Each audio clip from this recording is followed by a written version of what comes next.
também estejam aí atentos com a situação da Professor. pandemia, né? Na semana passada tive um ex-aluno de turma, né, de Direito Penal 2 comigo aqui na Estácio, que faleceu em decorrência do coronavírus, uma lástima, um bom aluno, e é mais um alerta para que nós não sigamos no oba-oba que estou vendo tristemente no nosso estado, não é?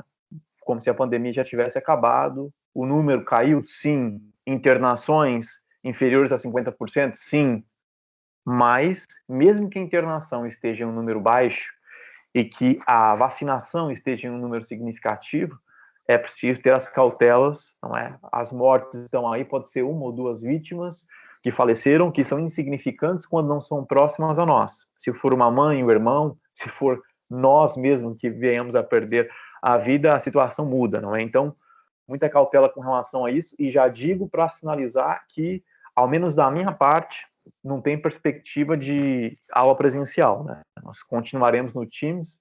Estou fazendo esse comentário por conta da observação que a colega fez em relação ao critério da presença ou não. Claro que, como nós estamos numa situação de uso de tecnologias, e o uso dessas tecnologias se dá em um contexto bastante delicado, não é porque nós temos um déficit tecnológico no Estado, não porque o Estado não tem recursos, mas porque por várias condições, não vou entrar na discussão aqui, a interrupção do serviço que é fundamental para nós, que é a internet. Por exemplo, sexta-feira eu teria uma atividade de extensão para discutir alguns casos do STF aqui na Estácio, atividade marcada, precisou ser cancelado porque nós tivemos uma queda de energia. Então, por hora, você pode ter queda de energia, por hora você pode ter queda de internet, que foi o que aconteceu na sexta-feira também, acumulou as duas coisas, teve um pico de queda de energia e um pico de queda de internet em vários pontos do estado.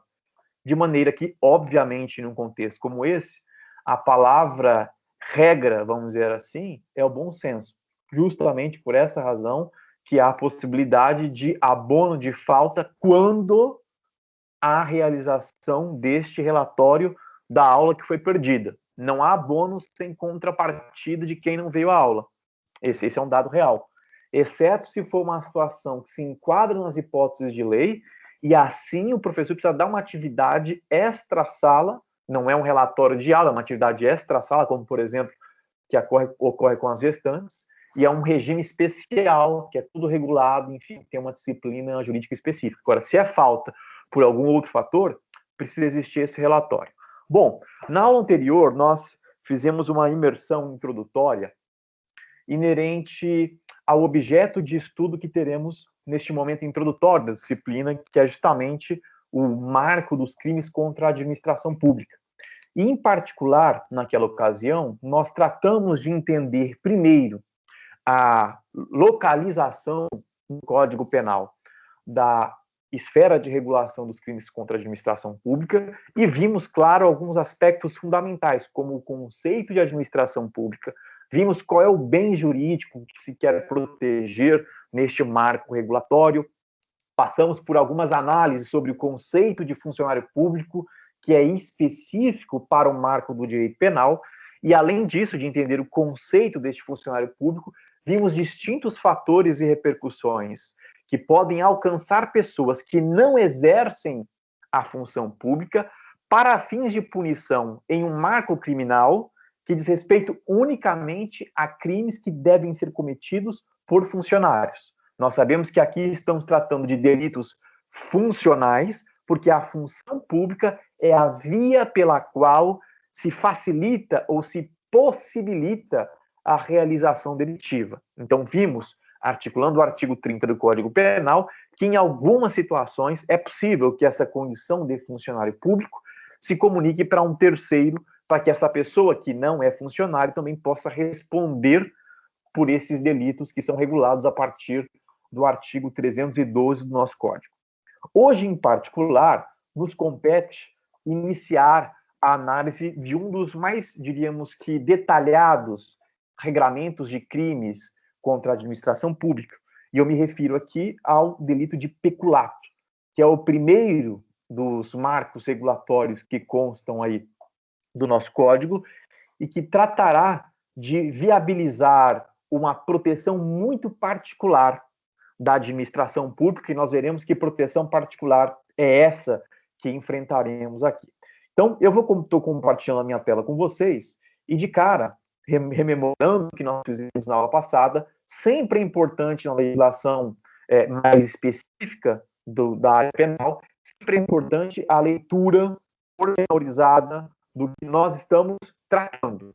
Porque se você ignora a parte regulatória, você dificilmente consegue compreender o marco das teorias e das concepções jurisprudenciais que incidem sobre a temática. Então, aqui, nós estamos em um crime contra a administração pública, é certo? É um crime, e este é o ponto importante, praticado por funcionário contra a administração. E conforme eu disse, nós vamos tratar do peculato. Eu mencionava a você que o peculato é bastante detalhado, porque ele tem, no seu caput do artigo 312, já uma regulação que é plural, nós não temos um único tipo de conduta regulado ali, mas, se nós descermos para o parágrafo 1º, nós temos um outro tipo de peculato furto. E se nós vamos para o parágrafo 2º, nós temos um outro tipo de peculato, que é o peculato culposo. O peculato furto e o peculato culposo, que estão nos parágrafos 1º e 2º do artigo 312, se somam ao peculato apropriação e ao peculato desvio. Ambas figuras que também estão previstas no caput do nosso Código Penal, do nosso artigo 312 do Código Penal, perdão. Então, vejam que as regulações são distintas. Para cada uma dessas regulações, nós temos que nos atentar bem ao núcleo, ou seja, o verbo que descreve a conduta que está sendo realizada, e por isso, nesse encontro, nós tentaremos compreender bem o peculato, até porque, conforme eu mencionei a vocês, na ementa que está disponível a todas e todos no CIA de vocês, nós não abordaremos todos os crimes funcionariais, só os mais relevantes. E aqui de entrada, o peculato é uma das principais ferramentas de defesa do patrimônio público e da probidade administrativa, e tem uma complexidade que levou a ementa da instituição a colocar, não sou eu que monto a ementa, é a instituição, colocou como um dos protagonistas, então nós vamos nos enfocar bastante no artigo 312. Vejam que, na conduta descrita aqui pelo nosso código, o legislador, no caput, trouxe duas vias, conforme eu mencionei. Por que trago essa afirmação? Vejam o que diz a nossa lei. Apropriar-se o funcionário público, nós vimos que se trata de um delito funcionarial, apropriar-se do quê? De dinheiro, valor ou qualquer outro bem imóvel, público ou particular, de que tenha posse em razão do cargo, ou desviá-lo em proveito próprio ou alheio. Então, vejam, quando eu falo apropriar-se o funcionário público, o verbo apropriar, nesta situação específica, é uma forma de realização de conduta que vem ao lado de outra, qual seja desviar. E aqui, esse desvio dá forma a um outro modo de realização deste crime, e este outro modo representará para nós, verificaremos mais adiante, distintas exigências para que haja a consumação da prática delitiva. Então, vejam que os núcleos típicos, cada verbo, nós explicamos isso na aula passada, cada verbo de uma descrição do tipo penal sinaliza uma conduta. E essa sinalização de conduta é o que nós chamamos de núcleo típico, ou seja, é o núcleo da conduta que foi descrita pelo legislador como proibida. Então, nós já vimos de cara que no caput do artigo 312 já há, diríamos que, um binômio. Ora, nós temos apropriação, ora, nós temos desvio. Pois bem, então, se nós nos atentamos a isso, já é importante verificar que na figura do caput, o legislador precisou viabilizar uma atenção a dois tipos de conduta, porque uma só delas, por exemplo, a apropriação, era insuficiente para proteger o bem jurídico que está por trás desse artigo 312. Na aula anterior, nós vimos que qualquer tipo penal que descreva uma conduta com caráter proibitivo ou mandamental, qualquer tipo nesses moldes, sempre dialogará com a proteção de um bem jurídico. Vimos, inclusive, que no direito penal, conforme vocês já estudaram, a finalidade única e exclusiva é a proteção de bens jurídicos. Logo, surge a primeira pergunta para nós, que sempre precisamos realizar nos tipos penais que estamos analisando, mas que já analisamos na aula anterior. Que pergunta é essa? Que tipo está sendo protegido aqui? Cuidado. Cuidado por quê? Quando nós, eu vou voltar aqui no tipo penal, quando nós analisamos o tipo penal do artigo 312, muitas pessoas tendem a crer que a proteção aqui é o patrimônio público. Por quê? O legislador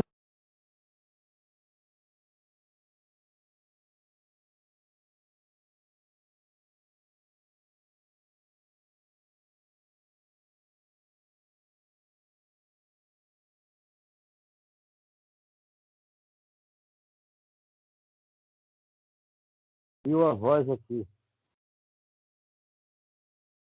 Irmão, aqui também.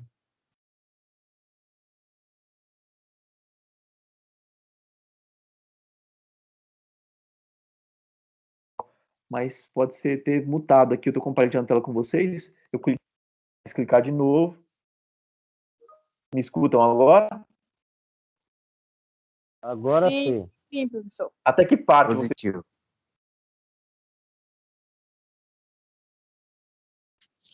Professor, na verdade, o senhor estava respondendo a Eliseu, daí o senhor já emendou.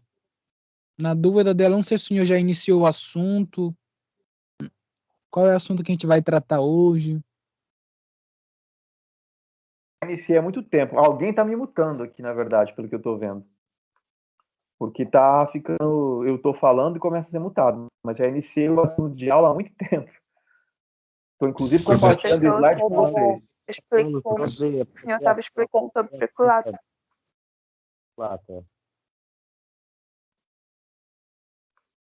Bom, espero que agora não se mute mais.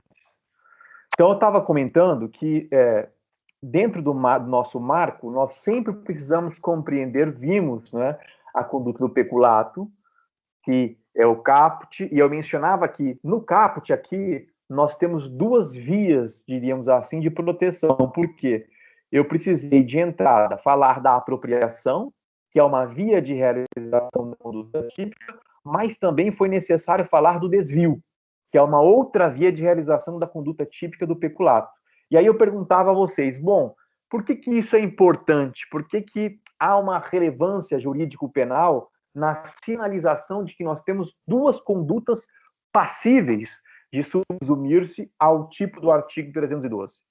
Isso aqui existe, e era o ponto da minha fala anterior, pelo fato de que em todo tipo penal que nós estudamos, que nós analisamos, nós precisamos identificar qual é o bem jurídico protegido.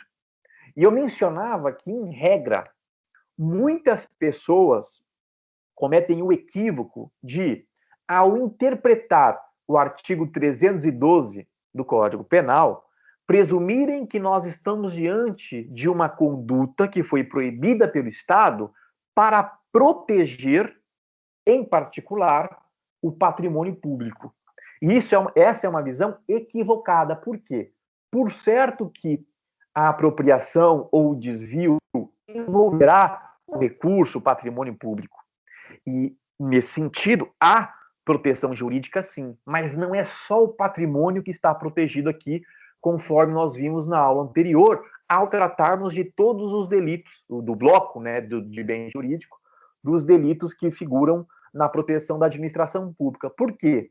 Para além do patrimônio, o foco está na probidade daquele que exerce, que realiza uma função pública, uma função administrativa na estrutura estatal. Então, cuidado com essa afirmação, porque quando nós pensamos na proteção do bem jurídico, que é objeto do nosso artigo 312, jamais vocês podem se limitar a falar que é o patrimônio que está sendo protegido. Uma resposta completa, uma visão completa para responder à pergunta de qual é o bem jurídico protegido pelo artigo 312 é: eu estou tutelando, estou resguardando não só o patrimônio público, mas também a probidade, ou seja, a correção, a lisura, que é inerente ao exercício da função administrativa. E por quê? Toda função pública, ao ser exercida, está vinculada a um conjunto de deveres funcionais.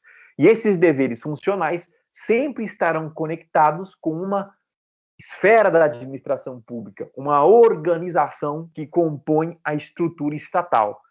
E a posição funcional, cargo, emprego ou função dentro dessa estrutura, por si só, já implica um conjunto de deveres que sempre estão dirigidos a viabilizar a correta realização do interesse público.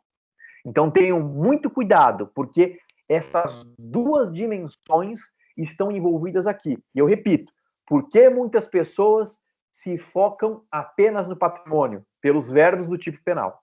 Apropriar-se e a apropriação e o desvio, por certo, vinculam-se com a dimensão patrimonial. Porém, quando tratamos de funcionário público, isso por si só já implica a noção conceitual de vocês, no sentido de que há, por trás deste atuar, um conjunto de deveres funcionariais que foram quebrados por alguém, que foram descumpridos por alguém que veio a realizar a conduta descrita no artigo 312. Então, cuidado com essa dimensão, porque ela é muito importante e dialoga lá com o artigo 37 da nossa Constituição, tanto o caput quanto o parágrafo 4º, que são premissas fundamentais para o exercício da função pública, não é? Principalmente no que tange a legalidade, impessoalidade, a moralidade, publicidade, eficiência, e também é preciso se atentar que nós, e do que discutimos na aula passada, quando estamos falando de funcionários públicos aqui, temos um conceito amplo que precisa de uma reflexão pormenorizada de vocês, lá no artigo 327 do nosso Código Penal. Pois bem, então nós vimos aqui uma abordagem introdutória do que é a conduta, para de cara nos enfocarmos ao bem jurídico que é protegido. E acabamos de analisar que é a tutela e o resguardo do patrimônio público e da probidade que corresponde à correção e lisura que é inerente ao serviço público. Pois bem, quando nós, na estrutura de análise de um tipo penal, entendemos qual é o bem jurídico que está em jogo, o que é que pode ser lesionado pela conduta de alguém, e entendemos a proibição que foi realizada pelo legislador para proteger este bem, nos surge de imediato duas reflexões importantes. Primeiro, quem é o sujeito passivo, ou seja, quem se prejudica pela prática da conduta que foi proibida pela lei penal, e, por outro lado, quem é que pode realizar essa conduta e, a partir desta realização, estar sujeito ou sujeita à punição estatal, à possibilidade de privação da liberdade em razão da prática ou realização desta conduta. Então, sujeito ativo e sujeito passivo são dimensões fundamentais para nós, porque todo bem jurídico, todo valor, todo parâmetro que é protegido pelo direito penal possui um titular, ainda que imediato, em alguns contextos imediato, e esse titular é os que nós chamamos de sujeito passivo, ou seja, quem é destinatário da conduta no sentido da prejudicialidade. Por outro lado, sujeito ativo, sempre quem poderá realizar a conduta que foi proibida e por essa realização poderá estar sujeito ou sujeita à punição. Então, aqui, de entrada, nós precisamos nos atentar, claro, à disposição do 312, porque ela já nos deixa evidente que aqui nós estamos falando de uma apropriação ou de um desvio que ocorre em um marco funcionarial dentro da estrutura administrativa do Estado.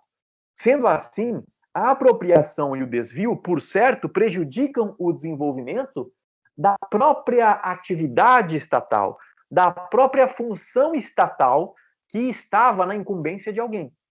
Então, se nós falamos de sujeito passivo no delito de peculato, por certo, nós precisamos nos enfocar no Estado e aqui a expressão Estado, ela é ampla, ela é abrangente e passa pela União, pelos Estados-membros, compreendendo assim, Distrito Federal, todos os estados da nossa federação e os municípios.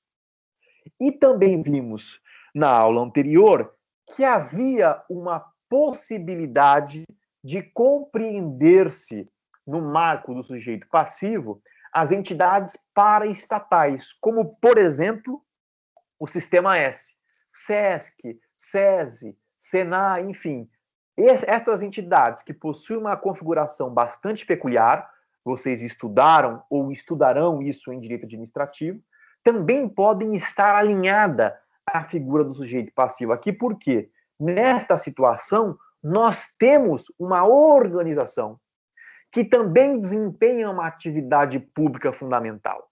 É uma atividade paraestatal pela peculiaridade da sua organização, mas também pode ser compreendida aqui no marco dos sujeitos passivos. Nós vamos estudar mais adiante alguns aspectos do peculato malversação, por isso eu não vou mencioná-lo agora com profundidade, mas pensem na situação em que nós temos um mau uso, uma má gestão dos recursos públicos, podendo, em alguns contextos, configurar-se o peculato. É uma figura que não está, neste momento, sendo abordada por nós. Por que faço menção a ela? Porque vocês, quando estudarem pelos manuais, doutrina, verificarão que alguns autores, não todos, alguns autores mencionam que, em alguns contextos, eu poderia ter como sujeito passivo uma pessoa que é titular de um bem que, em determinados contextos, desempenham funções públicas.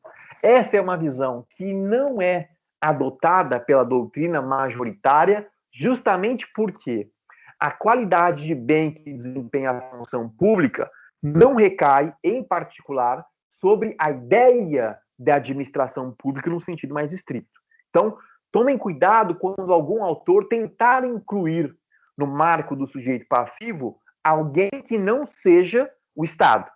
Digo alguém porque vocês sabem que o Estado é uma pessoa jurídica de direito público e possui personalidade para a maior parte da doutrina, para vários fatores, não é? E aqui, em particular, no que tange à possibilidade de prejudicar-se pelo comportamento alheio, isso é extremamente possível para as pessoas jurídicas de direito público.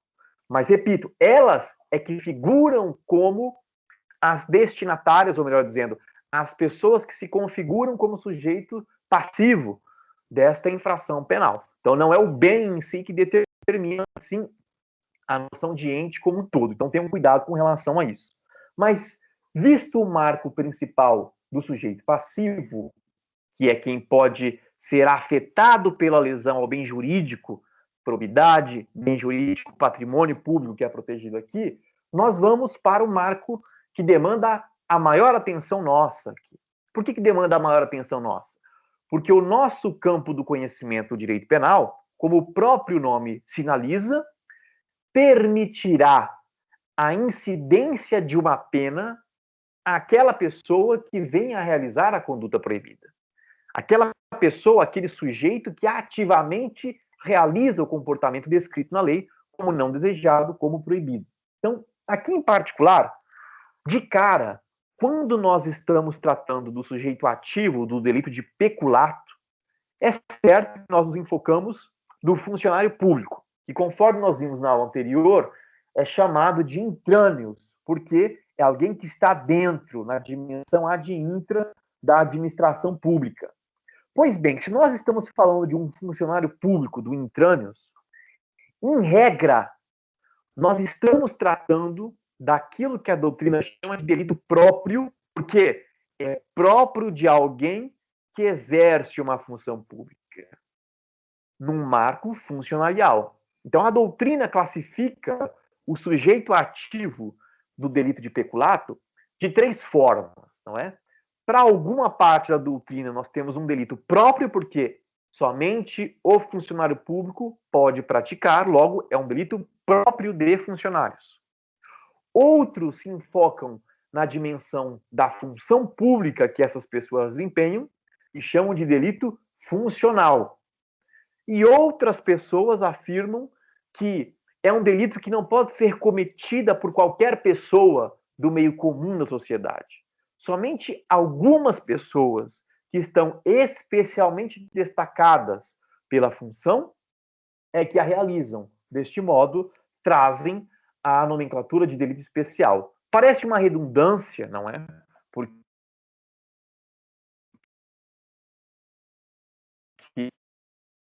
entender o significado deste delito, mas exame da Ordem dos Advogados do Brasil e a maior parte dos concursos públicos sempre jogam com essas classificações e pedem, por certo, aquelas que são mais inusuais.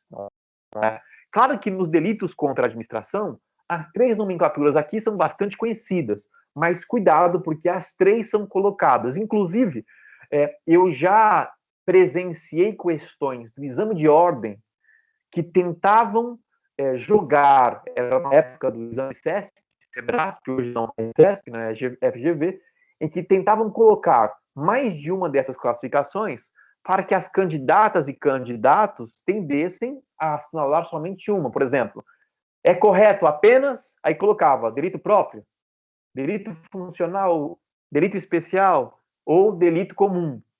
E aí, claro, a pessoa se induzia ao erro de ter que eleger algumas dessas classificações, próprio, funcional, especial, quando, na verdade, as três incidiam sobre a resposta. Então, aqui, sempre é importante nós entendermos o porquê das coisas, não é? Pouco nos importa o que as provas estão exigindo, porque prova não é um parâmetro de estudo para quem está na graduação. A gente tem que entender o porquê a doutrina foi forçada, entre aspas, a criar esta classificação. Então, a ideia era justamente destacar aspectos da função e aspectos que distinguem quem pode realizar esta conduta das demais pessoas. Então, aqui, só o funcionário público intrâneos. Mas nós vimos que é possível, em alguns contextos, ter a extensão do conceito de funcionário público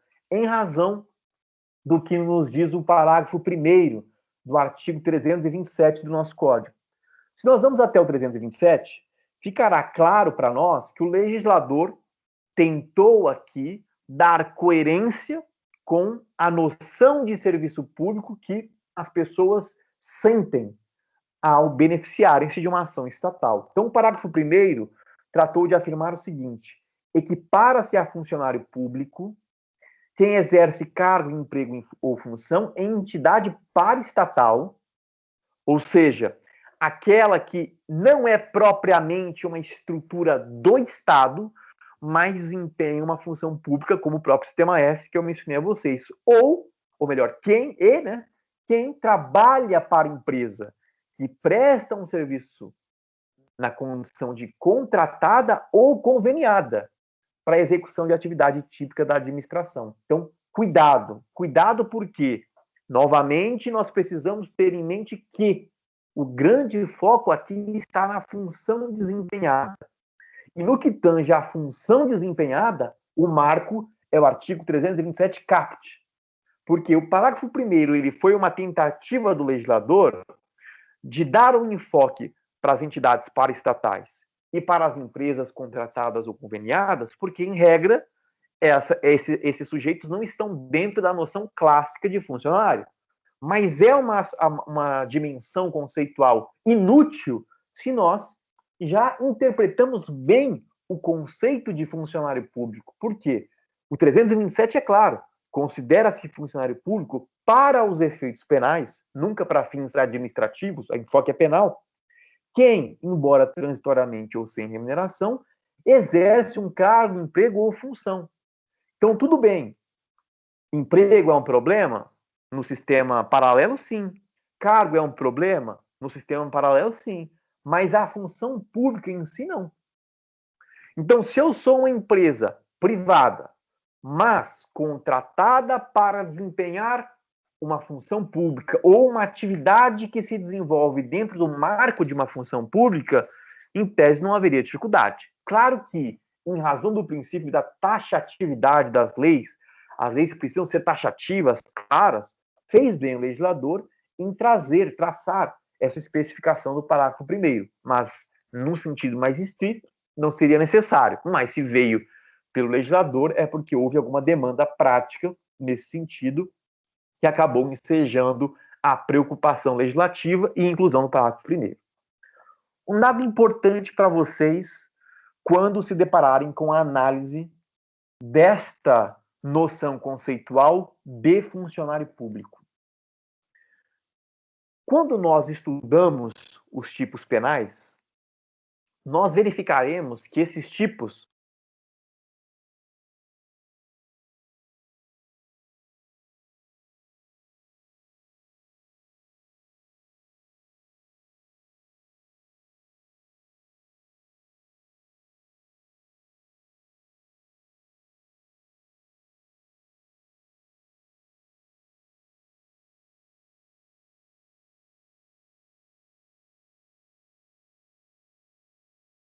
Sua voz. Vocês estão escutando, professor? Não. Não, acho que é a conexão dele.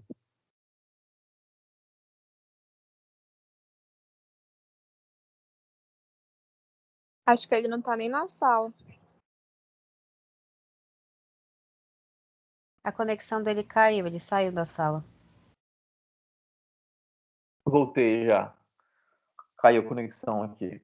Bom, voltando ao tópico que nós estávamos, eu comentava a vocês que havia um aspecto muito importante de análise que dizia respeito, em particular, à noção de funcionário e mencionava que nos tipos penais que nós estudamos, todo e qualquer tipo, ele contém alguns elementos que descrevem algo que todos nós sabemos o significado, e há outros elementos que não, que o significado não é atribuído ou atribuível pelo conhecimento comum nosso ou de quem interpreta a lei penal.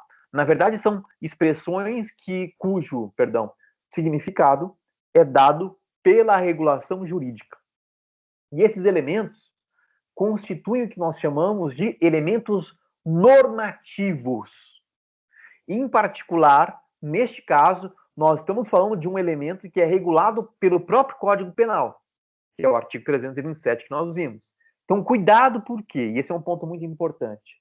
Quando vocês se depararem com a exigência de qualificação do sujeito ativo do crime de peculato, vocês devem ter em mente que o conceito de funcionário, que traduz o núcleo do sujeito ativo deste crime, é dado por um elemento normativo jurídico. Normativo por quê?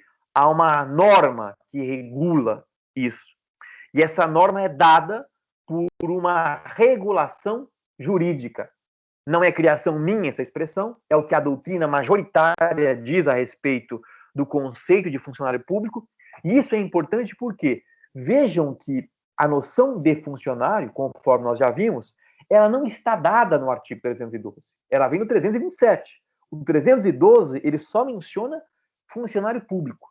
Você, na condição de intérprete do direito, é que precisará buscar o significado de funcionário público dentro do nosso Código Penal.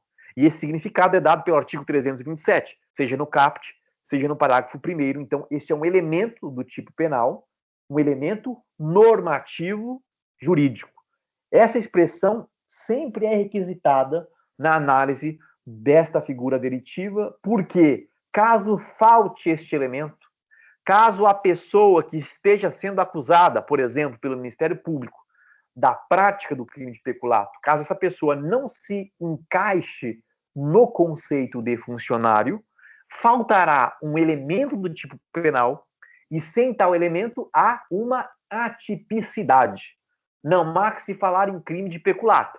Pode-se discutir outra situação, seja de apropriação indébita, seja de furto, até mesmo de estelionato em algumas situações, mas não se poderá falar que há o peculato se nós tivermos a ausência deste elemento normativo jurídico que é preenchido pelo conceito de funcionário público. Então tenham muito cuidado.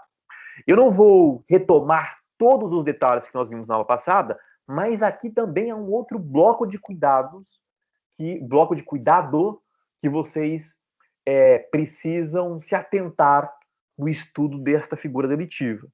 Primeiro, a aplicação do artigo 30, ou seja, aquelas pessoas que no concurso de pessoas, ou seja, quando há várias pessoas concorrendo para a prática de um único crime, ainda que uma pessoa não possua a função de funcionário, se ela conhece esta função, que é pertencente a uma pessoa que coopera com ela, que atua em conjunto, em conluio para a prática deste crime, há uma extensão, uma comunicação desta condição de funcionário, porque é um elemento essencial do tipo penal que nós estamos estudando.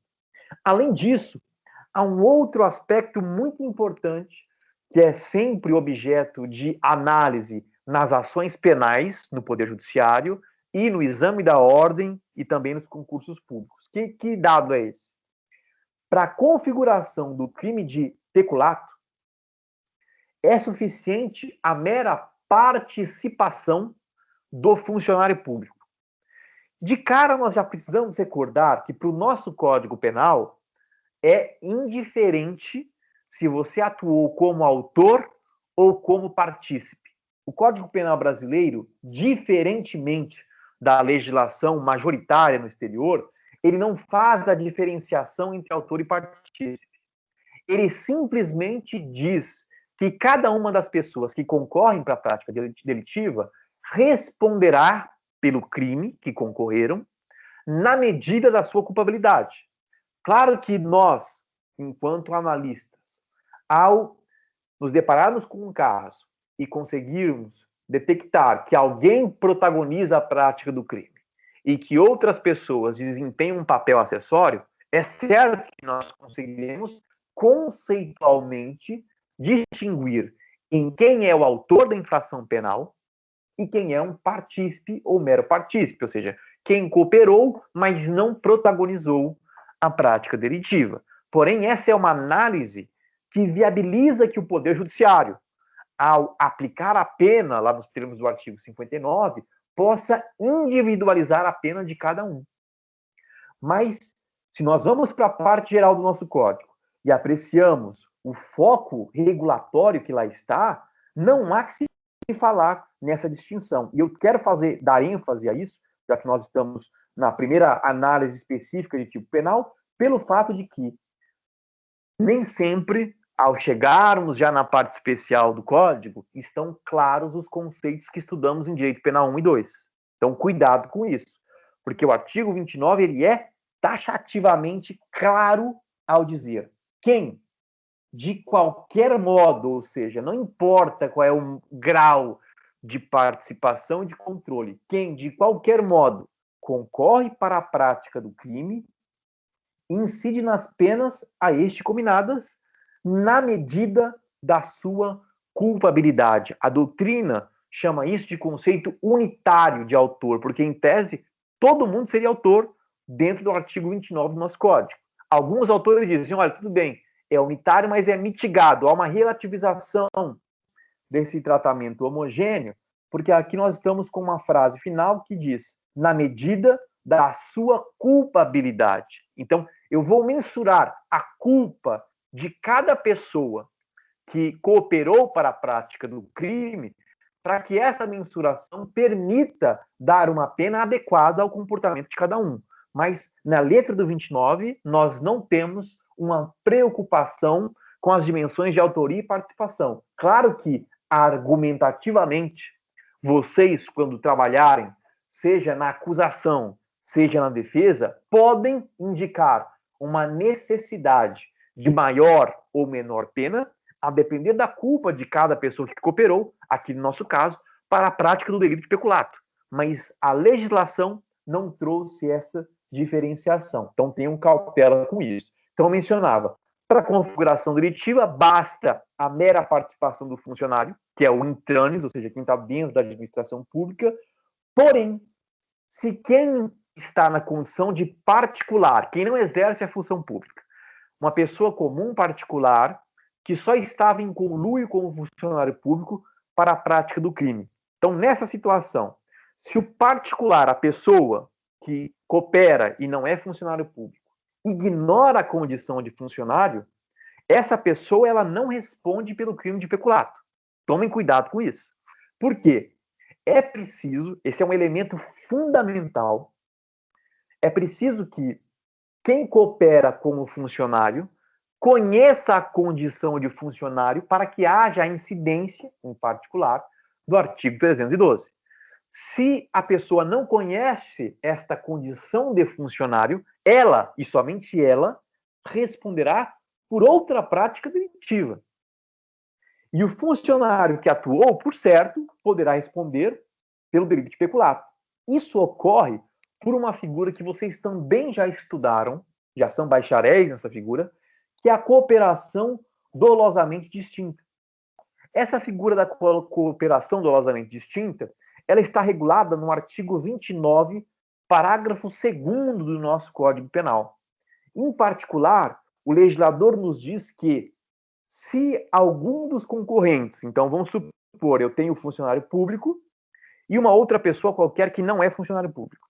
Então, se algum dos concorrentes quis participar de crime menos grave, ser-lhe aplicada a pena deste.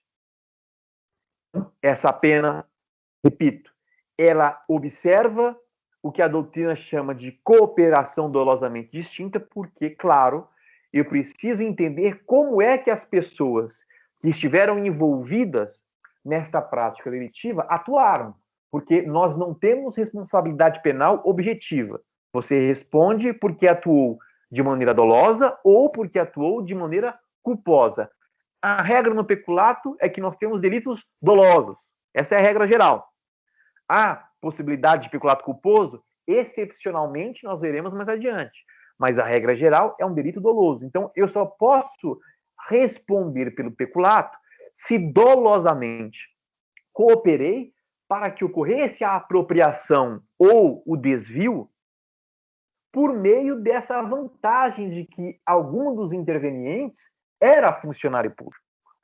Porque se não for assim, eu não posso ser taxado como um coautor de uma prática que eu sequer tinha ciência que pudesse estar ocorrendo, que é a prática do peculato, que circula dentro do âmbito da administração pública e, em particular, do exercício de uma função pública. Então, tenham cuidado com isso, porque sempre a representação de quem está realizando a prática delitiva será um aspecto fundamental para nós, no nosso direito penal, que adota a responsabilidade penal subjetiva, por dolo ou por culpa. Então, se a pessoa não conhecia essa função, aí nós teremos que averiguar qual é a possibilidade de aplicar-se uma pena que corresponda à conduta que essa pessoa efetivamente realizou, com consciência e com vontade. Então, essa é uma afirmação muito importante, porque diríamos que status de funcionário e o status de coautor não incidem automaticamente quando nós estamos numa situação de concurso de pessoas. Então, a extensão que o artigo 30 nos dá, de que a condição de funcionário pode se estender para fins punitivos aqui, para pessoa particular que atua como estranhos, e a situação de qual será o crime, ou qual será a infração penal que a pessoa responderá, precisa de uma interpretação dos casos concretos. É por essa razão que nós temos, no âmbito do processo penal, a possibilidade de desqualificação da conduta que foi imputada a alguém. O que é isso? O Ministério Público, após o inquérito policial, oferece a denúncia, por exemplo, contra 3 pessoas, sendo uma delas funcionário público e outras 2 não. Entende, pelo contexto e pelas circunstâncias, que todos tinham conhecimento, todos que não eram funcionários tinham conhecimento da condição funcionarial, e, além disso, compreendiam a dinâmica de afetação da administração pública. Então o MP vai lá e denuncia por peculato as 3 pessoas.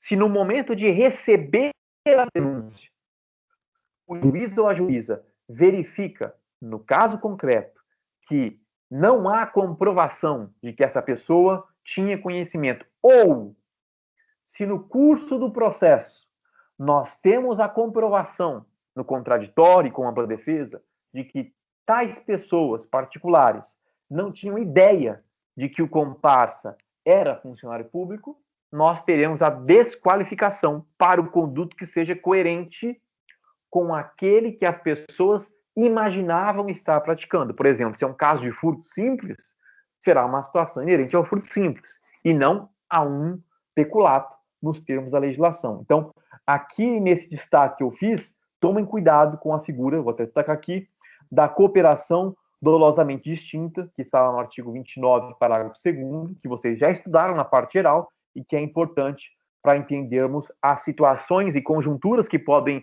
surgir na nossa atividade jurídica, como defensores, como acusadores ou como julgadores, porque a responsabilidade penal oscila e essa oscilação demanda uma interpretação, claro, valendo-se sempre do artigo 29, parágrafo 2º, e o 29 caput também, que é onde nós conseguimos averiguar quando é que nós podemos estender ou não a condição de funcionário. Pois bem, um outro cuidado, esse também é um aspecto que demanda uma atenção de vocês, porque gera alguma confusão. Então, terei um pouco de calma ao explicar. Vejam, quando nós estamos falando do peculato, repetindo, voltando lá no tipo penal, nós estamos falando de um crime onde alguém apropria-se, e esse alguém é o funcionário público, ou desvia. Apropria ou desvia o quê? Se apropria ou promove o desvio de dinheiro, valor ou qualquer outro bem móvel, público ou particular, mas aqui o que é importante é que esse bem, independente de ser público ou particular, ele só esteve na posse do funcionário em razão do cargo. E essa conduta, claro, nós vamos ver mais adiante, tinha uma pretensão de proveito próprio ou alheio. Todas as vezes que nós nos deparamos com essa figura típica, surge um ponto de tensão que é o seguinte: se o agente, ou seja, quem age, quem atua, num determinado contexto, não está com uma nomeação regular para o exercício da função pública, pode surgir uma discussão sobre o enquadramento jurídico desta conduta. Por quê? Toda conduta imputada a alguém a título de peculato pressupõe que ocorreu um ato administrativo de nomeação da pessoa que cometeu um crime para o exercício de uma função pública. A nomeação é um pressuposto dos delitos funcionais. Então, começou a surgir uma problemática na jurisprudência no seguinte sentido: como é que fica a situação jurídica do ponto de vista penal quando eu verifico que quem realizou a conduta proibida e que supostamente estava na condição de funcionário público, na verdade, tinha sido regulado, número 1, de forma irregular, havia uma trama que viabilizou que essa pessoa estivesse no exercício da função pública. E essa trama, por certo, implicava uma própria nulidade do ato administrativo. Em alguns casos, o ato administrativo de nomeação sequer existiu. Havia uma simulação, uma falsificação documental, mas inexistia a nomeação de alguém para a condição de exercente da função pública. Nessas situações, o entendimento que vem predominando é no sentido de que, se falta esse ato administrativo que gera a nomeação regular, nós, de cara, já poderíamos buscar a responsabilidade penal pelo crime de usurpação de função pública, que é uma figura distinta, é um crime que nós não estudaremos aqui, e por isso vou até fazer menção à leitura dele expressa no Código Penal, porque é importante. O delito de usurpação de função pública, ele diz usurpar o exercício da função pública. Repetindo, todas as vezes em que nós nos deparamos com exercício de função, haverá presunção de que existe um ato administrativo que viabiliza que determinada função pública seja executada por alguma pessoa. Se isso não ocorre, a doutrina diz, olha, haverá uma situação de usurpação, eu usurpo desta função que não é correspondente a mim. E isso tem uma pena específica, e não só uma pena, uma regulação específica no artigo 328 do Código Penal. E é um crime diferente porque é um crime praticado por particular contra a administração pública em geral. Por que contra particular? Porque não é funcionário, de nenhuma forma. Não há a aplicação do artigo 30, não há a aplicação do artigo 29, não há extensão de condição de funcionário, porque não se encaixa a pessoa no 327, seja o caput, seja o parágrafo 1º. Então, cuidado, porque se não estarmos diante de uma situação em que existe essa nomeação ou sem a extensão do 327, eu preciso buscar a resposta do 328, que traça a usurpação da função pública. Mas, veja, além de usurpar a função que dependeria de nomeação, pode ser que essas pessoas, de fato, se apropriaram do recurso público ou do patrimônio público, ou particular que uma outra pessoa estava na posse. Pode ser que, no caso concreto, houve desvio. Então, para evitar a falta de resposta penal por conta do déficit de um elemento que é essencial ao tipo do artigo 312, a doutrina vai dizer, olha, nessa situação, então, além do artigo 328, que versa sobre a usurpação de função, pode ser que subsista um crime de furto, artigo 155 do Código Penal, ou de estelionato. Porque a pessoa poderá, no caso concreto, não só ter subtraído uma coisa para ela, o que configuraria o furto, não é? Derivando-se da apropriação. Ela também poderia, em particular, utilizar-se de argumentos que induzissem a prática de alguns atos configurando-se o estelionato. Vocês já estudaram o estelionato e viram os elementos deste delito no semestre passado. E ao estudar o estelionato, verificaram que o modo de atuação, a persuasão na prática deste delito é fundamental, porque há alguns elementos que induzem as pessoas a cometerem a infração penal. E, claro, dentro de um discurso, a articulação da condição de funcionário público pode ter sido fundamental para que a pessoa entendesse estar diante de alguém que, de fato, desempenhava a função. Então, se nós vamos lá no artigo 171 do nosso Código Penal, nós temos que a conduta de estelionato, ela tem como descrição a conduta de quem obtém, seja para ela mesma ou para outra pessoa, uma vantagem ilícita. Essa vantagem, ela causa um prejuízo alheio. E como isso ocorre? Induzindo ou mantendo alguém em erro. E, claro, esse erro aqui, que é o elemento fundamental, pode vir discursivamente articulando a falácia de que se desempenha uma função pública. Isso é extremamente complicado na prática, porque o exercício da função pública, nós sabemos, ele, em regra, leva consigo a ideia de autoridade, a ideia de poder. E a conjugação entre autoridade e poder, de alguma forma, em determinados contextos, claro que não todos, transmite confiança.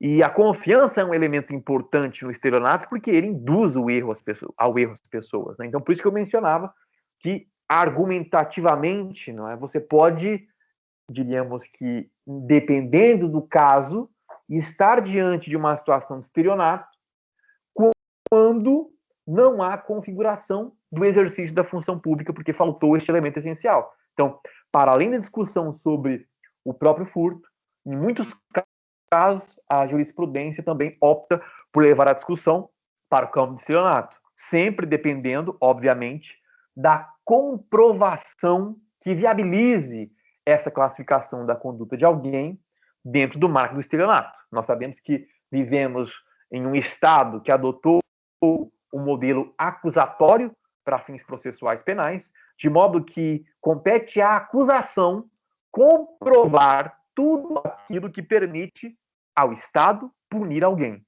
Se não há essa comprovação, dentro do marco do contraditório da ampla defesa, não há que se falar em responsabilidade penal. Então, a acusação é que sempre deverá demonstrar esses elementos que podem viabilizar a correta adequação da conduta de alguém com o tipo penal que foi regulado dentro do nosso código. Uma outra situação que a jurisprudência enfrentou foi a da nomeação irregular. Ou seja, a nomeação ela ocorre, mas ocorreu infringindo algum dispositivo legal. O concurso público exigia, por exemplo, algum requisito, esse requisito faltou, a pessoa foi nomeada. Ou houve uma falsidade documental que induziu a administração pública a nomear alguém para um cargo, para o exercício de uma função, de forma irregular. Vejam que nessas situações, diferentemente, existe o ato de nomeação. O problema é que ele é irregular. Então, neste caso, quando de fato há o ato de nomeação, o entendimento que vem prevalecendo é de que a pessoa que cometeu o peculato, mesmo que esteja na condição de funcionário por meio de um ato administrativo irregular, essa pessoa responde pelo peculato porque o ato administrativo existia. E isso é somente para fins penais. Obviamente que no campo do direito administrativo, eu tenho uma repercussão do ato administrativo irregular que permite que alguém exerça uma função pública. Mas no campo do direito penal, o ato irregular já é suficiente. O que importa é o ato administrativo. E por que isso? Porque vocês já viram ou verão que o ato administrativo tem presunção de legalidade. Enquanto não se comprova que o ato administrativo perece de algum mal, presume-se válido, verdadeiro para o direito. De modo que tudo que é praticado a partir daquele ato tem alguma significação para nós no campo do direito penal. Repito, administrativamente as consequências serão outras, mas para o direito penal, a nomeação irregular permite que a pessoa que comete o peculato nessas condições responda por esse delito do artigo 312 caput. Então, tomem cuidado com o ato administrativo irregular. Então, repetindo, presunção de que sempre haverá um ato administrativo. Se não há esse ato, não há que se falar em peculato por parte de alguém, porque essa pessoa nunca foi para a administração pública um servidor público, um funcionário público, seja do ponto de vista mais estrito do direito administrativo, seja do ponto de vista mais amplo do artigo 327 do Código Penal. Por outro lado, se a nomeação existe, mas ela é irregular, aí sim eu posso ter a resposta jurídico-penal a título de peculato para essa pessoa, ainda que no campo administrativo, fora do direito penal, o tratamento possa ser distinto. Bom, nós vimos bem jurídico, sujeito passivo. Agora nos compete algumas palavras sobre o tipo ou a tipicidade objetiva. Na aula anterior, quando nós fizemos uma construção ou reconstrução, já que é matéria que vocês já estudaram, sobre os elementos básicos que nós analisaríamos em cada crime que estudamos aqui, nós, de cara, demos ênfase ao tipo objetivo, ou à tipicidade objetiva, que nada mais é do que a conduta que o legislador, de maneira objetiva, descreve nos artigos do Código Penal, a partir do artigo 121. Então, quando no 312 o legislador descreveu uma conduta ali, aquela conduta descrita no caput é o que traduz o que nós chamamos de tipo objetivo. E todas as vezes que nós falamos de tipicidade, nós estamos falando do encaixe, da subsunção da conduta de uma pessoa a um tipo penal, ou seja, a uma descrição de um fato que a lei está proibindo. Então, quando eu realizo uma conduta e essa conduta se encaixa, sendo mais técnico, se subsume ao que foi proibido pelo Estado, eu tenho a tipicidade. E essa tipicidade, ela pode ser objetiva, que diz respeito ao comportamento proibido, ou subjetiva, que diz respeito aos elementos que permitirão a constatação da existência ou não de culpa. E a culpa para nós no direito penal é sinalizada pelo dolo, consciência e vontade, ou pela culpa, em observância de um cuidado que era devido. Aqui nós estamos, em específico, na tipicidade objetiva. Então, a conduta que nós vimos, ela proíbe o ato de um lado, apropriar-se, de outro, desviar-se. E surge uma sinalização muito importante para nós, sobre o objeto material do tipo penal.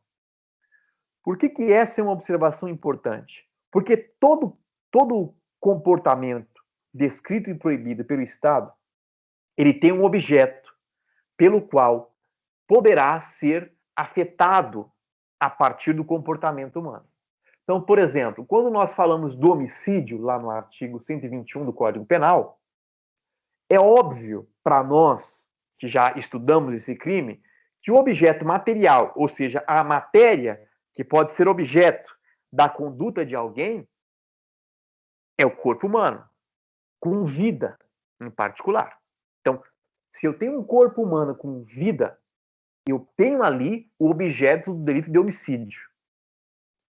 No caso do nosso delito de peculato que estamos estudando, o objeto material ele vai abranger distintas, diríamos que, realidades. De um lado, eu tenho o dinheiro, e o dinheiro, para nós, hoje, majoritariamente, é um elemento descritivo. Quando nós falamos em dinheiro, automaticamente já há uma noção instintiva do que vem a ser o dinheiro, por isso que a doutrina discute se seria interessante ou não dizer que há uma regulação jurídica sobre o tema dinheiro, mas predomina ainda a ideia de que nós estamos diante de algo que é instintivo, por isso um elemento descritivo. Quando o legislador descreve dinheiro, nós sabemos do que se trata. Por que eu disse ainda? Porque há muita discussão técnica e complexa acerca da condição de ativo financeiro e dinheiro ou não de criptomoedas, a exemplo do Bitcoin. Hoje predomina o entendimento de que não é dinheiro, mas há uma discussão, principalmente diante da força que o Bitcoin como criptomoeda vem ganhando. Mas dinheiro nós entendemos como dinheiro em espécie clássico que nós conhecemos. De outro lado, nós temos os valores, que a doutrina costuma dizer que valor seria tudo aquilo que é suscetível de troca por algo que tenha significação econômica, patrimonial. Então, algo que pode ser objeto de troca com o dinheiro, porque tem uma importância, uma significação, seria algo de valor. Problemático? Sim. Não é uma classificação tão simples assim e precisa de uma análise que não é inerente à vida comum. Tanto a ideia de valor quanto a ideia de bem imóvel, que também é um bem sobre o qual pode recair o desvio ou a apropriação, isso depende de uma interpretação um pouco mais técnica para interpretar o que é que tem valor para o direito penal aqui no artigo 312 e o que é que pode ser considerado como um bem imóvel. A ideia de bem imóvel, vocês sabem bem, não é regulada pelo direito penal.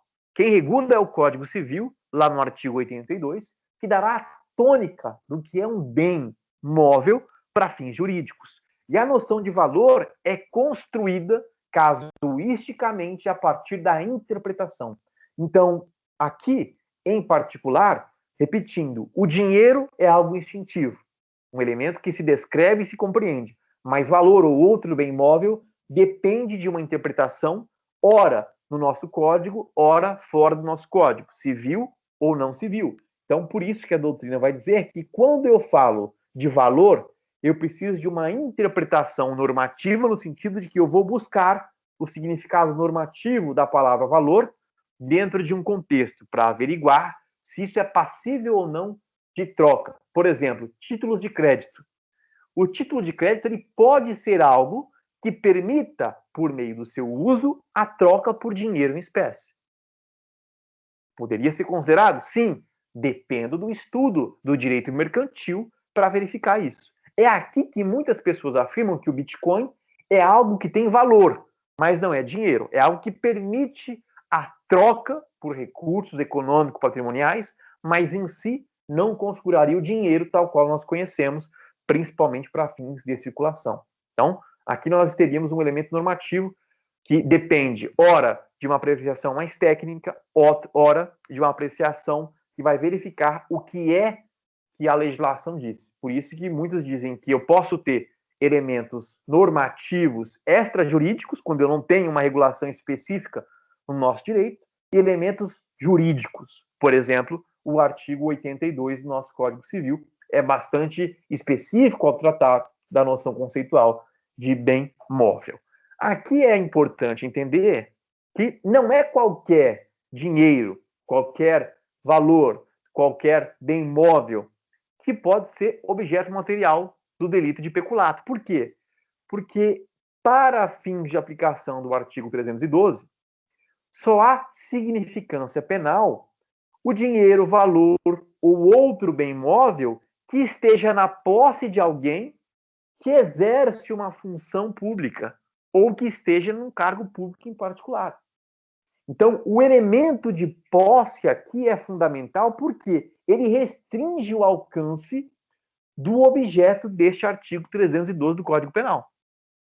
Não é qualquer bem, não é qualquer valor, não é qualquer quantidade de recurso em espécie que poderá dar causa à configuração do peculato. Eu sempre, em razão da disposição do tipo penal, preciso verificar este elemento posse, seja efetiva, seja de facilitação de acesso. Por quê? Se nós voltamos lá na disposição do caput, veja, apropriar-se o funcionário público de valor ou qualquer outro bem móvel, público ou particular, e aí vem o destaque legislativo, de que tenha posse em razão do cargo.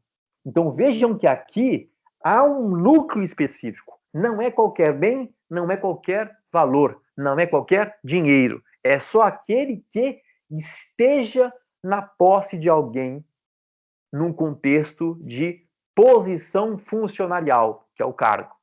Então, cuidado com isso. Por quê? Geralmente se generaliza as possibilidades de objeto material desse tipo objetivo de peculato, sendo que, na verdade, não é o raciocínio de generalização. Não é qualquer bem que você tem acesso a partir da função pública, ou que pode aceder. É aquele que está na sua posse. E a posse também é um objeto de regulação no direito civil. Nós não estudaremos aqui porque é uma matéria civil, mas quem passou por direitos reais sabe que nos direitos reais há uma regulação muito particular da posse, contrapondo-se à noção de propriedade. Então, a posse, principalmente essa possibilidade, né, de possuir e dispor da coisa, precisa ser interpretada com calma, porque nem toda a situação de possuir gera a propriedade e nem toda a situação de poder dispor gera a posse. Algo que é confuso por si só, segundo os próprios civilistas. Se você pega Caio Mário da Silva Pereira, Maria Helena Diniz, Pablo Stouze, Silvio Venosa, são todos autores que, quando trabalham com direitos reais, fazem questão de enfatizar as peculiaridades para a configuração da posse e as peculiaridades para a configuração da propriedade, porque a confusão pode prejudicar a interpretação. Eu não sou professor de direito civil, não vou adentrar essa especificação, mas aqui é um outro ponto em que o direito penal depende de uma interpretação que se comunica com o nosso Código Civil. Então, o Código Civil é que dará a tônica da posse para fins de restrição aqui desse artigo 312, no que tange ao objeto material do delito. Conforme eu já vinha mencionando a vocês, o tipo penal, essa dimensão objetiva dele, possui o que nós chamamos de núcleo do tipo. Todas as vezes que vocês se depararem com a expressão núcleo do tipo, estarão diante daquilo que permite compreender o crime que está sendo cometido, a ação proibida que está sendo realizada por alguém. Eu já mencionei que nós temos duas vias, a apropriação e o desvio. Agora é importante mencionar que cada uma dessas vias recebe, do ponto de vista jurídico penal, uma nomenclatura particular. No direito, nós sempre nos deparamos com nomenclaturas muito específicas, né? O jurista, por natureza, gosta de denominar bem os fenômenos que estuda. Em particular, Quando nós estamos diante do núcleo do tipo apropriar-se, que é um dos verbos do artigo 312, nós temos que ter em mente a conduta de tomar como propriedade ou apossar-se alguma coisa. Nós vimos que coisa é essa, não é qualquer coisa. Nós vimos agorinha que eu preciso estar numa situação em que, de cara, a pessoa possui a posse em função do cargo. Então, a posse em função do cargo é um ponto de partida. Para quê? Para a apropriação que poderá ocorrer futuramente. Então, é só um ponto de partida. Tomem cuidado com isso. E quando nós estamos no núcleo do tipo apropriar-se, a conduta é tomar como propriedade sua ou apossar-se, e nesse apossar-se, nós temos que nos lembrar de uma expressão do direito civil, que é o atuação com animus domini. Para alguns, atuação com animus dominis, que é atuar como se dono fosse, exteriorizando para as demais pessoas que aquilo que está em suas mãos, que aquilo que está em sua posse, lhe pertence. Em razão desta dinâmica de configuração do primeiro núcleo do tipo, a doutrina e a jurisprudência denominam este verbo como a espécie de peculato apropriação. Eu presenciei uma avaliação de prova oral que fez a seguinte pergunta para uma pessoa: qual é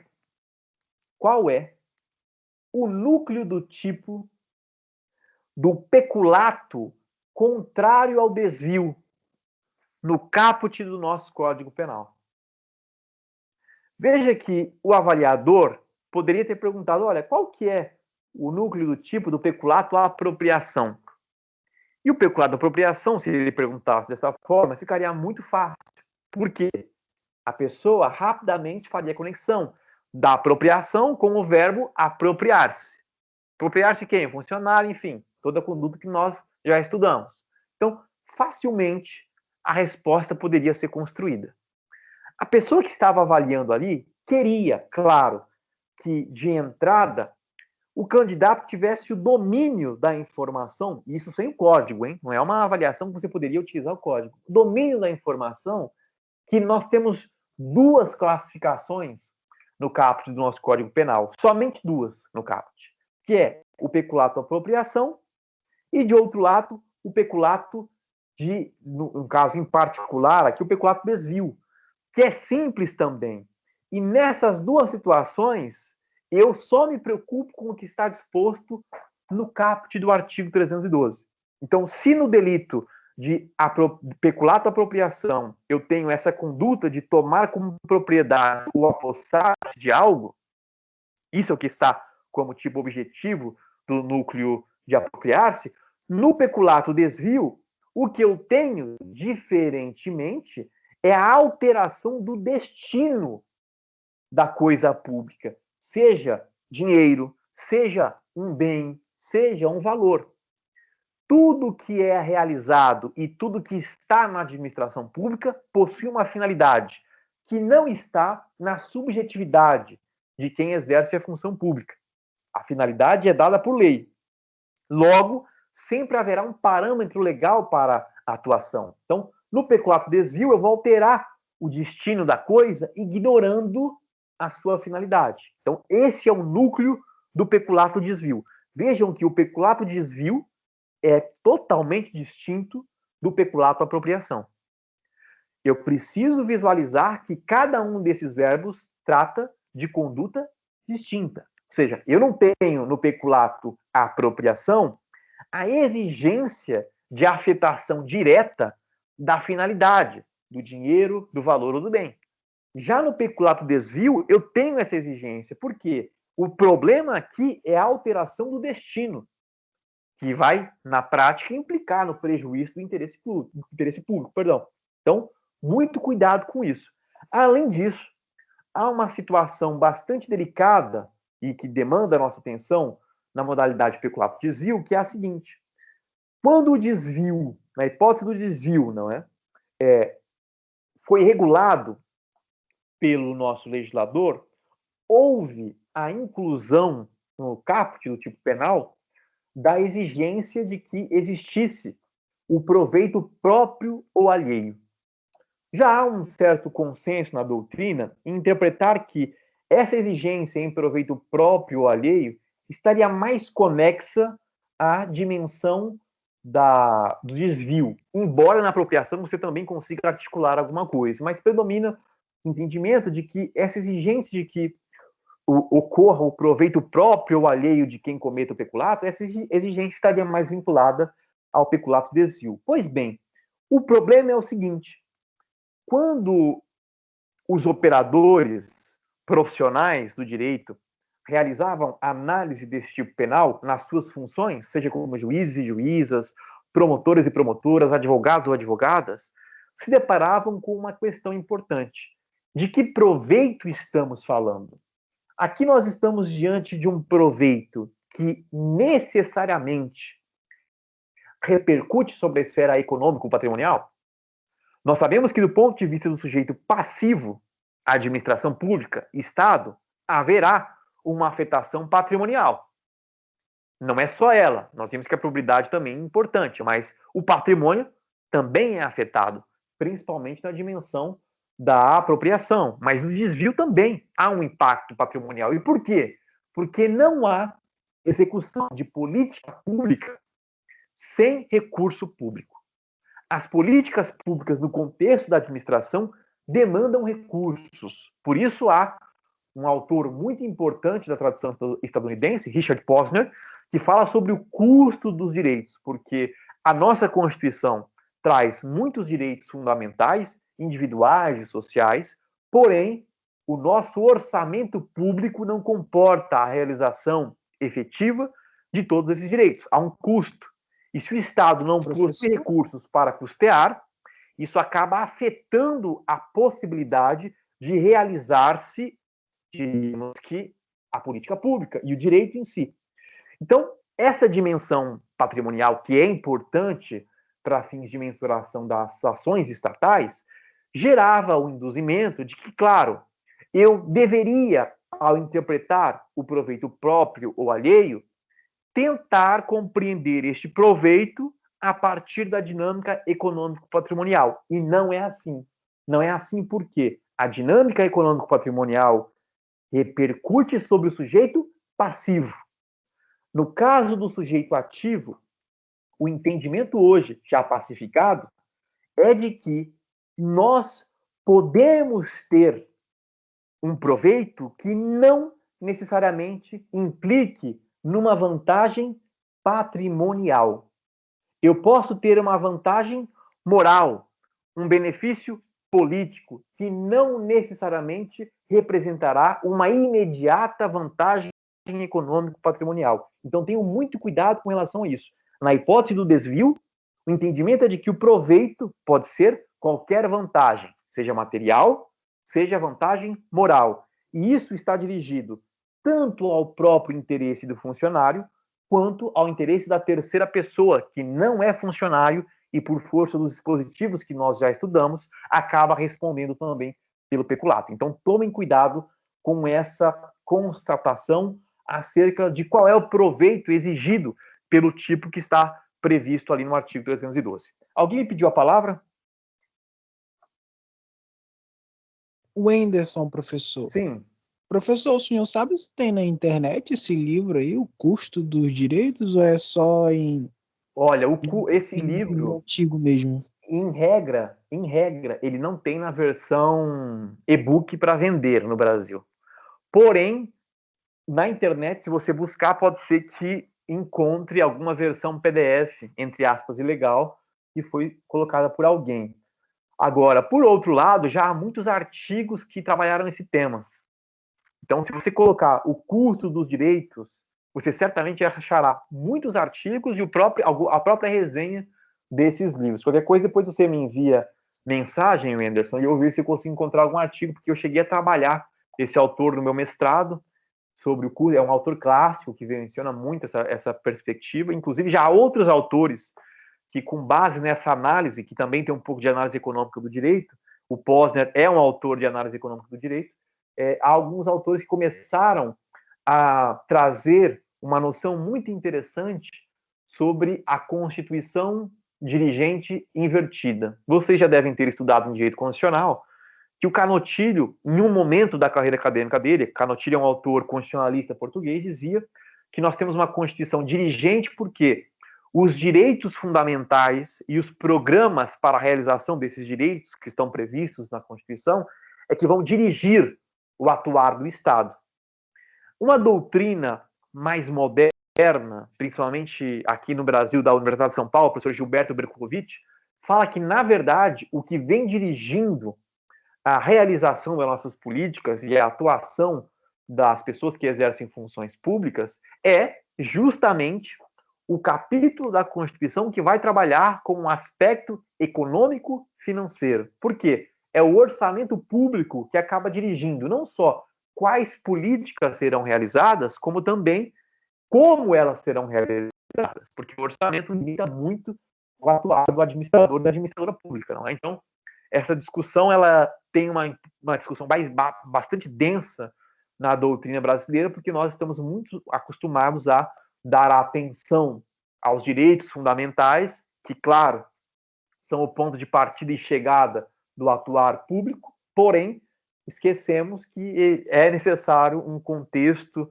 que permita isso do ponto de vista econômico, patrimonial e financeiro, né? Por isso que o direito financeiro é tão importante, para que isso seja realizado. Então, esses autores trabalham. Depois você me manda mensagem, mas é Richard Posner, e certamente já é um livro antigo, porque é da década de 90, não está no e-book, mas eu sei que é corriqueiro digitalizar esse tipo de livro. Então, eu fazia esse link só para que vocês tivessem cuidado e não se enfocar apenas no proveito econômico patrimonial, e sim no proveito moral também. Então, isso aqui estava dentro do tipo objetivo. As formas, né, de realização da conduta, o apropriar-se e o desviar-se, recapitulando que nós temos aqui peculato apropriação e peculato desvio, que são condutas distintas.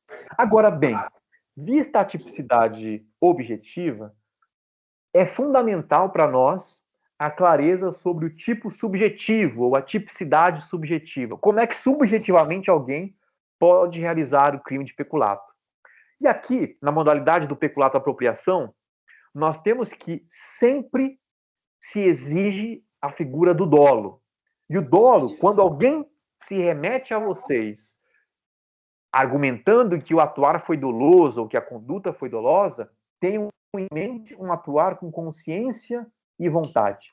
Esse sempre é o paradigma de análise de nós. Consciência e vontade. Por quê? A regra geral do nosso código é que nós só podemos punir alguém na modalidade dolosa. A culpa só quando o legislador expressamente cataloga isso no Código Penal, e nós veremos que no peculato, inclusive, há uma modalidade de peculato culposo. Então, em regra, no peculato da apropriação, o que nós temos é o dolo, que é representado pela consciência e vontade do funcionário público, de apoderar-se do dinheiro, do valor ou de qualquer outro bem móvel de que tem posse em razão do cargo que ocupa, em razão da função que desempenha. Já na modalidade do peculato desvio, a exigência, e esse é um ponto importante para nós, é que além do dolo, ou seja, além da consciência e vontade de apoderar-se da coisa, o exercente da função deve ter aqui algo a mais. Esse algo a mais, a doutrina chama de elemento subjetivo do injusto. Muito cuidado com essa expressão. Por quê? No Código Penal, nós temos alguns delitos que o legislador simplesmente descreve a conduta. Matar alguém. Não demonstra a existência de um plus, que seria a finalidade. Aqui, em particular, quando nós falamos de elemento subjetivo do injusto, significa que, além do dolo, você precisa ter uma intenção muito particular. No caso do peculato, é o proveito próprio ou alheio. Então, o desvio para viabilizar um proveito, seja para mim, autor do delito de peculato, ou para uma terceira pessoa, isso é o que se chama de elemento subjetivo do injusto aqui. Por quê? É uma particular finalidade. Você desvia. Desvia por quê? Desvio para obter um proveito. seja para mim, seja para um terceiro. Então, há uma finalidade. Então, por exemplo, esse proveito, que pode ser mesmo moral, foi o que motivou a conduta. A conduta foi dirigida para a concreção daquilo. Então, esse é um dado adicional aqui na figura do caput que nós temos do delito de peculato. Então, cuidado. Se na modalidade de apropriação, peculato ou apropriação, só temos a exigência do dolo, ou seja, consciência e vontade de apoderar-se do dinheiro, do valor ou do bem móvel, aqui na modalidade desvio, além desse dolo, é exigido um plus, que plus é esse? É o proveito próprio ou alheio, que se denomina elemento subjetivo do injusto. Essa é uma outra expressão muito frequente, seja no exame da OAB, seja nos concursos públicos em geral.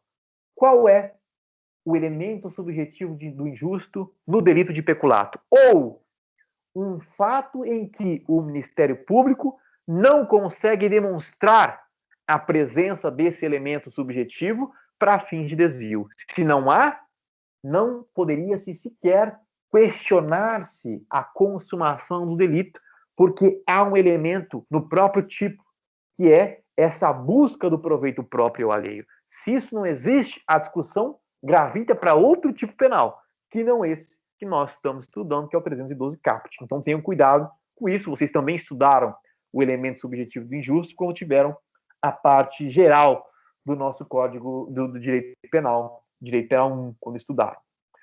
Para que nós possamos encerrar o núcleo básico aqui do peculato. Consumação.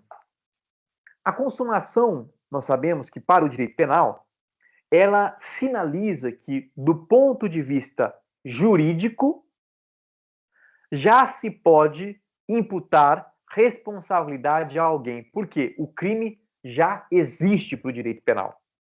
Vocês sabem que o tipo penal, ou os tipos penais, eles podem ser compreendidos por dois blocos fenomênicos. De um lado, a figura tentada, de outro lado, a figura consumada. Isso existe porque nós temos no iter crimes, ou seja, o caminho do crime, primeiro, a cogitação, segundo, a preparação, terceiro, a execução e quarto, a consumação. Vejam que a consumação é o ponto de chegada, mas antes dela nós temos a cogitação, a preparação e a execução de uma prática delitiva. Eu cogito, eu penso, eu planejo na mente, eu me preparo, obtenho as vias para que eu possa realizar a prática da infração e começo a executar. Então, a consumação aqui, para que nós possamos afirmar quando ela ocorre, de cara, é preciso entender que nós estamos diante de um delito de resultado. Por que delito de resultado? Porque o tipo penal exigiu tanto que o funcionário se apropriasse, quanto que ocorresse o desvio. Nas duas situações, seja apropriação, seja desvio, há uma lesão ao bem jurídico, porque ou eu afeto o patrimônio da administração, ou eu afeto a quebra de regras funcionariais, que é o que atinge a noção de probidade administrativa. Então, é um delito de resultado, porque o próprio tipo penal, nos verbos, já demonstra que nós teremos ali algum resultado lesivo com a conduta realizada. Só há consumação quando alguém de fato se apropria. E apropriar-se não é algo simples. Só há consumação quando eu tenho o desvio. E o desvio não é algo simples. Então, na modalidade de apropriação, a consumação se dá no momento em que o funcionário inverte a titularidade da posse. E essa inversão da titularidade da posse é um elemento muito importante para nós. Por quê? A partir do momento em que ela ocorre, nós temos que esta pessoa, este funcionário e as pessoas que concorreram com ele, passam a atuar como se dono fossem do dinheiro, do valor ou do bem. Então ele atua com animus domini, ou seja, como se fosse dono em relação à coisa apropriada. Não é mais o Estado que passa a figurar como dono, e sim a pessoa que se apropriou da coisa. Na modalidade de desvio, a consumação se dá quando o agente, o exercente da função pública, traindo a confiança que a administração lhe depositou, quebrando os deveres funcionais, vai dar àquela coisa, ou seja, ao dinheiro, ao valor, ao bem, uma destinação distinta daquela que a administração pública trouxe na lei para a situação em concreto. Então, vejam, tanto na modalidade de apropriação, peculato-apropriação, quanto na modalidade de desvio, peculato-desvio, nós temos uma afetação do bem jurídico. Efetivo desvio, efetiva inversão da titularidade da posse. Então, aqui é um delito de resultado, e sendo um delito de resultado que permite uma fração da conduta, por exemplo, eu posso apoderar-me da coisa, iniciar o processo de retirada da coisa da administração ou do valor e ser interrompido, porque é um caminho complexo. Eu posso fracionar os atos de quem realiza. Repetindo, eu tenho cogitação, preparação, execução e, de fato, a consumação. Então, a execução pode ser fracionada a depender da forma pela qual ocorre a apropriação, o desvio. Sendo assim, a doutrina aponta que é possível a tentativa. Por quê? Nós temos um delito aqui que pode ser fracionado, que subsiste com distintos atos, é o que nós chamamos de delito plurissubsistente. Então, aqui a tentativa é cabível para esse delito. E isso é importante porque, embora pareça algo óbvio, nem todo crime comporta tentativa, principalmente aqueles delitos de mera atividade que vocês vão estudar, ou já estudaram, na verdade, porque viram alguns crimes da parte especial. Então, tomem cuidado com isso, porque nem todo delito implica a aplicação do artigo 14, inciso 2º do Código Penal, que define como tentativa a situação na qual a consumação não ocorre por uma circunstância que alheia à vontade do agente. Por exemplo, se ao articular-se a apropriação de notebooks novos que ingressaram para a administração pública, o funcionário e os seus comparsas que estavam apropriando-se da coisa são surpreendidos por um terceiro que interrompem essa conduta, veja, se dependesse deles, do funcionário dos comparsas, o delito teria ocorrido. Mas uma pessoa surpreendeu e ocorreu a interceptação e consequente prisão. Aqui não se consumou a apropriação da coisa em razão da intervenção de um terceiro. Então, a tentativa é extremamente possível. Agora, um cuidado aqui. Cuidado que não é necessário, e vou até destacar aqui, que no caso do peculato desvio, não vai ser necessário que efetivamente o agente ele obtenha o proveito que era avisado. Nós vimos há pouco que no peculato desvio há um elemento subjetivo, um plus, que era o fim, a obtenção do proveito próprio ou alheio com desvio deste dinheiro, deste valor, deste bem. Mas, claro, eu realizo esse desvio com o fim de. Pode ser que este proveito, esta finalidade, não se concrete, principalmente se não for econômico patrimonial. Nesses casos, surgia uma discussão importante sobre a necessidade ou não de ocorrer o proveito que era visado, que era buscado pelo agente, para falar-se na consumação plena do artigo 312, caput peculato. O entendimento que prevalece é que basta, neste caso, o efetivo desvio. Ou seja, se você desviou com o fim de obter o proveito próprio ou alheio, isso já é suficiente para que ocorra a consumação do delito. Por quê? O proveito, neste caso, seria o que se denomina exaurimento do delito. É uma etapa que vem após a consumação. Então, você efetivamente consegue proveito, isso é simplesmente o que traz o gozo da prática do delito. É um plus que não se confunde com a consumação, porque a consumação aqui, ela se enfoca na efetiva lesão do bem jurídico da administração. Então, você, tendo ou não este proveito, infringiu as regras funcionariais de probidade e afetou, por exemplo, o patrimônio da administração pública. Logo, para fins de análise jurídico-penal, ocorreu a lesão ao bem jurídico, de modo que não há que se falar em qualquer tentativa na falta do exaurimento do delito, que é a obtenção deste proveito próprio. Eu já tinha adiantado aqui a questão de ser um delito subsistente, tentativa. Na próxima aula, nós iniciamos as outras figuras do peculato. Como eu disse, nós não veremos todos os crimes, é o que está na ementa, né?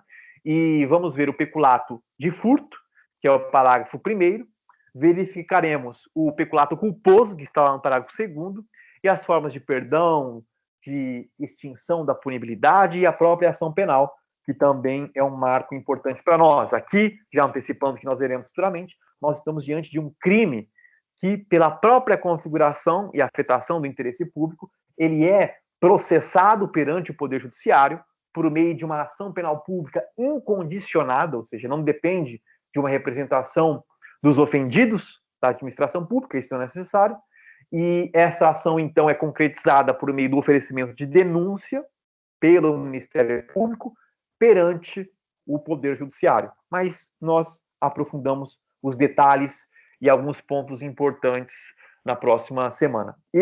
Antes de passar a palavra para que vocês apresentem as suas dúvidas, já tinha antecipado que nós teríamos algumas atividades extra-sala, e isso não é uma deliberação minha, é o que está previsto no nosso plano de ensino, para fins de avaliação. E são atividades que estarão fracionadas ao longo do semestre, justamente para que não fique pesado, próximo à nossa avaliação, e para que vocês também possam já se familiarizar, com o modelo de avaliação. Então, eu vou encaminhar uma atividade para vocês, só fazendo um esclarecimento aqui, eu, na instituição, sou professor horista, ou seja, eu trabalho na Estácio exatamente nas horas em que estou dando aula a vocês. Fora disso, pode ser que eu esteja trabalhando, mas para outra turma, dando aula em outra disciplina. Então, eu não tenho um plantão de 24 horas na instituição, por isso que, por vezes, ou eu não respondo rápido, já contestando aqui me enviou mensagens, ou estou offline. E essas atividades, elas constam da ementa para que sejam feitas fora da sala de aula.